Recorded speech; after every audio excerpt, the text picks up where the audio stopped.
A Cherokee man working at the U.S. Embassy in Kyiv is back in the United States after evacuating. News on 6's Johnny Resendez tells us more about his journey and connection to the Sooner State. I felt terrible seeing the photographs that they were sending me, the stories they were telling me about hearing artillery shells. Cherokee citizen Charles Jacosa spent 7 months working and living in Ukraine. He says he loved the people there and how much warmth and positivity they showed, which made it all the more shocking when he first heard about the invasion. I could not believe what was happening in the city that I call home. Jacosa, his wife, and his son were devastated when they had to evacuate days later. But he also says the way Ukrainians rally together reminds him of the Oklahoma way, which is helping your neighbor in times of need.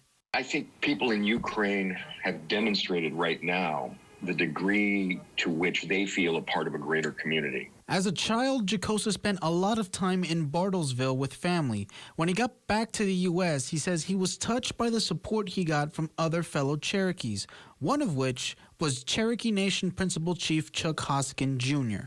To hear a Cherokee was involved in that great effort filled me with a great deal of pride. Also, of course, concerned about him and his family. I mean, Chuck Jacosa is a brave person. Hoskin says he's glad it was Jacosa who was able to represent not just America, but the tribe, too. That fills me with pride, knowing that for many people, their first exposure to an American was a great Cherokee citizen, Chuck Jacosa. Now, Jacosa has been back in Washington, D.C. for a few weeks now. He says he doesn't know when he's going to go back to Ukraine, if at all. But he says no matter what, he will always call Kyiv home.